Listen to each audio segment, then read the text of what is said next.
What's up, guys? Second location for food plot day here, and I'm in my kill plot just under my tree stand. This is probably a 40-yard shot to the farthest point from my tree stand, which would be right here. This is 40 yards if you had to make it from my stand. It's a little bit out of my comfort zone, but I try to use all those sticks and logs and stuff to kind of corral them more over into walkway that's here at about 15 yards in front of the stand.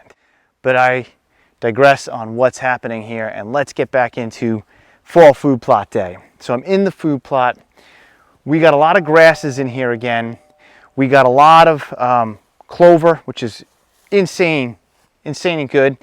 I threw pretty much the kitchen sink in here. I overseeded it with clover, which is doing well. I threw some summer release in here, which I could see where I threw it in heavy. It's more over here, less over this way where I had a lot of the clover already. But overall, the summer release did not stick, and I think that's because there's a lot of competition with the clover that was already in here.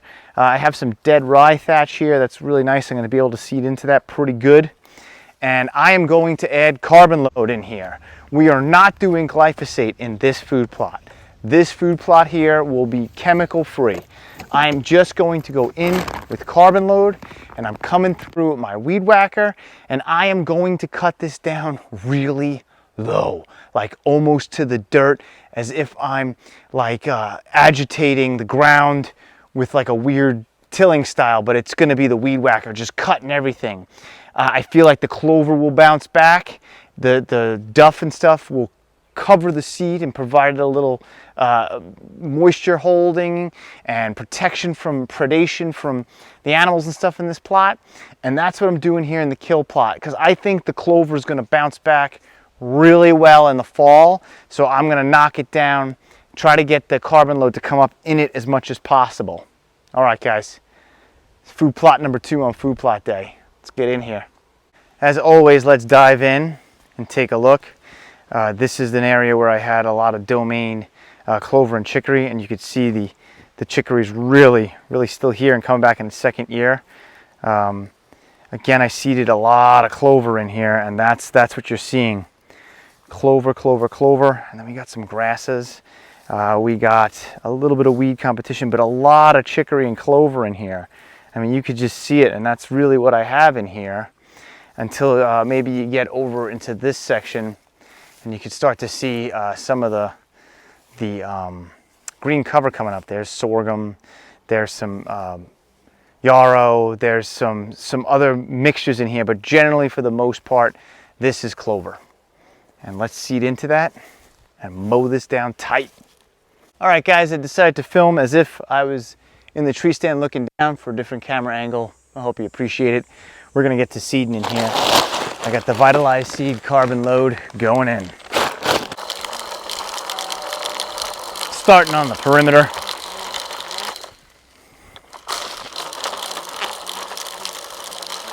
I'll work my way in.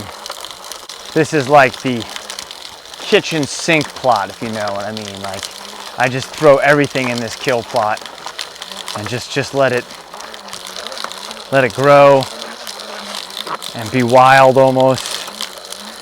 And I just keep cutting stuff down and letting the no-till do its thing. I amend the soil a bunch with lime, a little phosphorus. Last year I did 10-10-10. As the weather gets cold in here and grasses start to die back, this stuff is supposed to just take off. So I'm very excited to see that happen.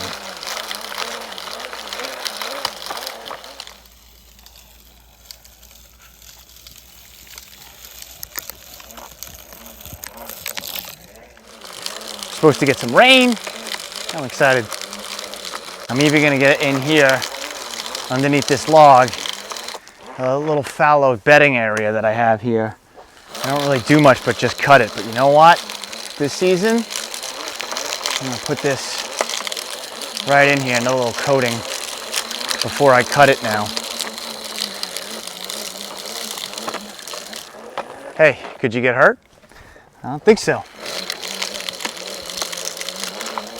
All right, from my soil test, I know I'm a little low on phosphate, so I'm gonna add a little bit onto this. And because I have this left over from when I'm limed, I like to lime a little bit again when I seed the fall food plot, just to help bring the pH up a little bit.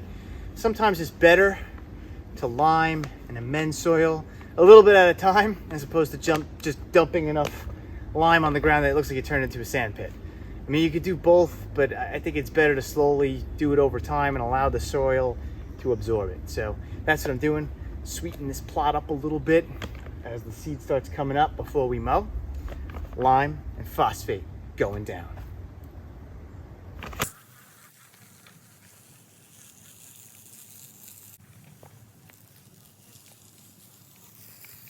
This is the lime I'm using. I'll include a link to it if you want what lime I'm using. It's expensive to buy on Amazon, but I'll include it. This is the phosphate I'm using. This I buy on Amazon. I'll include a link to this as well. I use a lot of the fertilizers that look like this in these type of bags. I find that they meet my small plot needs very well. The trick to all these soil amendments, lime, phosphate and stuff, is a soil test. So make sure you get a soil test. Otherwise you're just randomly throwing stuff out there. And I'm not throwing enough, so at least I'm throwing something. Like I said, I'll try to amend it as the time goes on. I don't know if you could hear that, but it's starting to rain. I just finished weed whacking. I'm sweaty or wet. I don't have the microphone, so forgive me. But I've been having microphone problems all day, so this is probably up and down volume anyway. So this is probably most of what you're using, most of what you're used to at this point.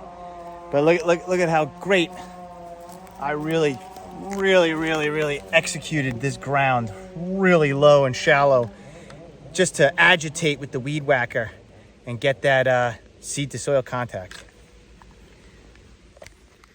Flip you around so you can see it a little bit better. Really cut very low, very low.